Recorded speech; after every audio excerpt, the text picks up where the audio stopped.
everyone, welcome back to my channel. On this week's video, I've been getting messages about this ever since I started my career, because my career is very unconventional, especially for my culture. So you can imagine all the questions and all the confusion that came from my community when I started modeling 20 years ago. So I wanted to discuss unconventional career paths with Asian parents, because as we know, most Asian parents always try and encourage you to go into law or becoming an accountant or be a doctor or a dentist. And nowadays, most young people don't really want to go in those career paths. So I just wanted to discuss this dynamic and just get into it. So welcome to my page. If you haven't been here before, in this corner of the internet, I look at personal development as well as mental and emotional well-being. Please subscribe to my channel so that you're up to date with my content and that you become more self-aware and just understand your emotional intelligence. Welcome. So I'm going to start off with myself, because this is something that I've had to explain myself to so many people over the years as to how did you get into modeling and how come you ended up doing what you're doing. It's very simple. That's the only thing I ever wanted to do. I breathed, lived, slept modeling. And that happened from when I was about 6 years old up until I started my career at 14. There was no telling me otherwise. Whenever I got asked what I wanted to be when I grow up, it wasn't that I wanted to be something, it was that I was going to be a model. And that was it. I had this tunnel vision and that's all I ever wanted to do. So when the opportunity came knocking at my door, my parents knew that if they stopped me from pursuing my dreams, I would be crushed. And they were very supportive, and I'm very lucky that they allowed me. But since I was very young, I had to have a chaperone on set with me because I was under the age of 16. So my mom came to a few shoots with me. And when she came and she saw how professional it is and how everybody's there just to do their jobs, not to exploit me, and that, you know, it's a very professional environment, it's very safe. And also I was mature and smart enough to kind of just go and do my job and get out of there and not really get tangled up in the industry or anything like that, that she started trusting me and my industry. So by the time I was about 16, 17, she felt comfortable enough for me to continue pursuing it. But for most people, that's not the case. And I feel like this is something that I get a lot of messages about, because now with social media and all the platforms that we have available and all the creative fields and self-made entrepreneurs, businessmen, businesswomen, it's not that conventional. And even if you are wanting to go into, let's say, medicine or law, then it's not necessarily that you have to go and work for someone. You could get your qualifications and then you could start your career by yourself and start promoting on social media and building a network and building a consumer base using social media. So what is it that our parents really why is it that our parents really want us to pursue these very conventional, traditional jobs? The thing is, that sort of mentality is a little bit ancient, because those were the only jobs that really represented security.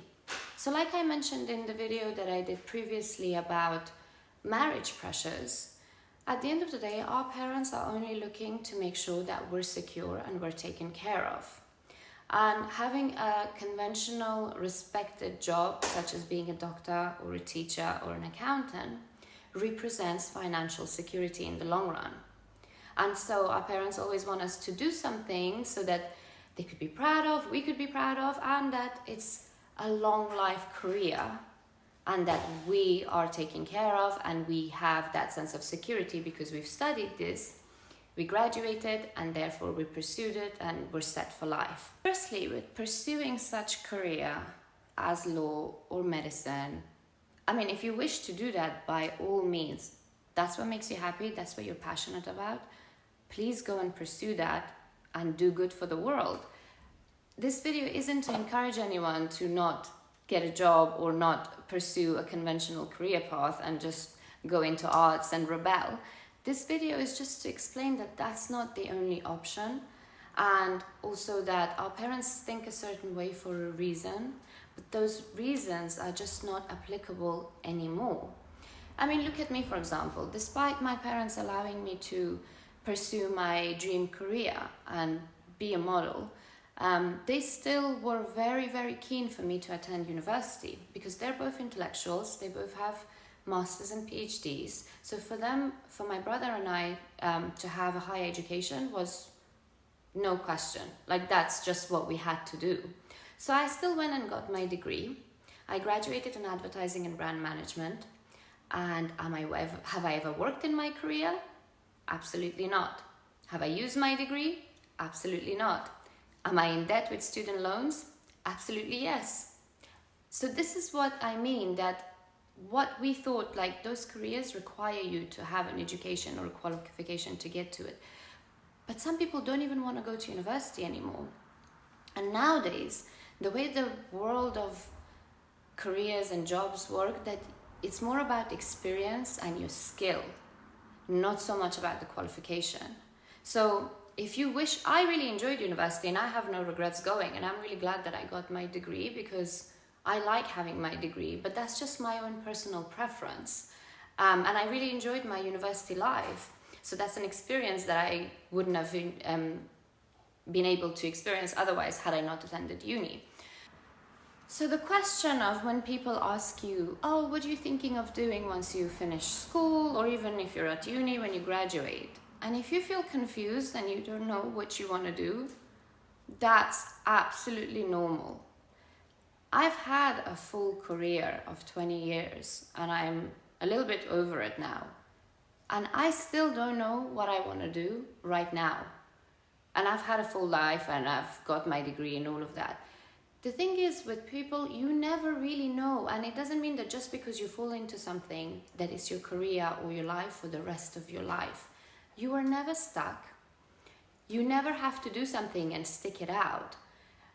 When you finish school, most times you've barely had any life experience to really understand your likes and dislikes and what you enjoy and what you don't enjoy. So how could you possibly make a decision for the rest of your life at 17 and 18 and then stick it out? Nobody does that, and nobody really barely ever graduates in the field that they want to graduate in and then pursues a career in the same field. I have so many of my friends who studied law and are now in finance, who've studied accounting and are in sales. It just, once you need to, the way you find your passions is by experimenting and experiencing. And the important thing is that, like I said, our parents wanted to do these conventional jobs for security. But that security doesn't necessarily come from those conventional jobs anymore. There are people who make more money from social media posting pictures than a doctor does, curing a disease. The world's really changed right now. We have so many different platforms that people could really showcase their talents, their hobbies. And if you're very passionate about it, that's what will end up earning you money. So I would say my advice to you guys would be to find what you're passionate about, and whatever that may be, even if it's being a doctor or a lawyer, then you know that that's what you really want to do. Then you can invest the time and the effort and the money and whatever it takes to get there. So if it means that you go into university and get a degree, by all means do that. But if your passion lies in arts, and if your passion lies in, let's say, the Royal Navy or whatever that may be, that's not necessarily conventional, I assure you that you can go and study a very conventional subject. But if you're not passionate about it, you will not be successful in it. The only reason that I lasted 20 years in my career was because I was so driven and motivated. Like I said, I lived and breathed modeling. And no matter how many times I was told no matter how many times I failed, because that was all I wanted to do, that didn't stop me. I kept trying, I kept getting back up, and I kept throwing myself at it, and I kept trying to get to where I wanted to be. So had I not had the passion, I assure you I wouldn't have lasted 2 years in this industry, because the industry is very cruel, it's very critical, it's very hard, it's very lonely. It's a lot of traveling. You're basically put out on display and open for criticism day in, day out. When you earn money out of the way you look, the pressure of that, the mental pressure, is so immense, especially for a teenage girl, where an image is so important. But the only reason that I was so resilient and so thick-skinned is because I really enjoyed my art. To me, modeling is expressing myself. It's conveying an emotion. It's more of the feel. It's not just wearing pretty clothes and posing. It's more overall image, composition, lighting, things like that I appreciate. So when I wanted to be a model, it wasn't because I wanted to be famous. It's because I really appreciated the art of it. And that's why I managed to do it for as long as I did, because I had an appreciation for my job. And I feel like, you know, I've done other jobs before. I've worked in retail. Have I ever worked in an office? I think I did some life experience in an office, work experience in an office once, and I hated it. Like, I'm a creative person. I studied a creative subject, advertising and branding. So to me, it's all about having thoughts in here and getting them out. I'm not the one that could go by numbers, by routines, by 9 to 5. And I feel like nowadays, more and more people, because of the internet and the platforms that we have, are exploring those passions and those hobbies. So why not make that into a career? Why not pursue that? Our parents think the way they think because, like I said, is due to protection and security. But if you wish, when you finish school and you just want to go and get a job, and you just want to earn some money and work in retail to be able to open your own business in a few years' time, then go and do that, because that's what you're passionate about, that's what your goals are, and that's where you want to be. So you're going to give it your all. But if you're going to do it to keep someone else happy, you will never ever succeed in that. And you're going to end up resenting them. Because at the end of the day, let's say you get your degree, let's say you get your job at this hospital and you're working, let's say you fall into this routine of long night shifts and day shifts and, you know, the hustle and bustle of a hospital. And then 5 years later, you hate what you do because you never wanted to do it. You got forced into studying it. You then ended up going into the job because obviously you studied it for so long. You paid so much money. Why would you do something else? It's only natural for you to go into that career. And let's say you work in it for about 4 years and then you're miserable. You hate your routine, you hate your job, you don't want to do it, but now you feel regretful and you feel like, I can't change it, I'm stuck. This is what I've worked hard for, and now that it's here, I'm not really happy. And when that happens and you lose your passion, that's not what life's about. I would say to you guys that if you're unsure about what you want to do and you feel some sort of pressure into pursuing a very conventional job, don't fall in under the pressure. Really figure out what you're interested in, what your passions are, what do you always think about, what would you wish you could do. If it's testing a water slide and that's what you want to do, then go and do that, because at the end of the day, the financial side of it is only a small percentage of life. You being content within yourself and coming home and feeling passionate about things and waking up in the morning and wanting to do it all over again is a whole different ball game. So I hope you guys found this helpful. For me, like I said, it was, I had a tunnel vision and I did what I wanted to do and I pursued it and I did well in it. But I'm still in the same boat as you guys, because with my career, it has got a very short shelf life. So I was very fortunate to be doing it for as long as I did. And now I feel like I'm losing my passion for it a little bit. And that's why my work is not that enjoyable to me anymore. And I feel like it's time for a change. And that's okay, because I still have my whole life ahead of me to figure out what else I'm passionate about. And I will try different things and I will see what works for me and what doesn't. And I'm sure I'll have failures, but from those failures, I'll also learn so much more about myself, and maybe I'll come across something that I'd really like.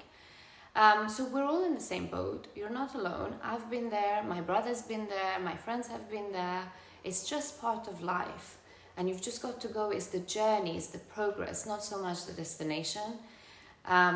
So thank you so much for watching. Please join me next week for more content. And please don't forget to subscribe to my channel and like and comment on this video. And I'll see you guys again here soon. Mwah.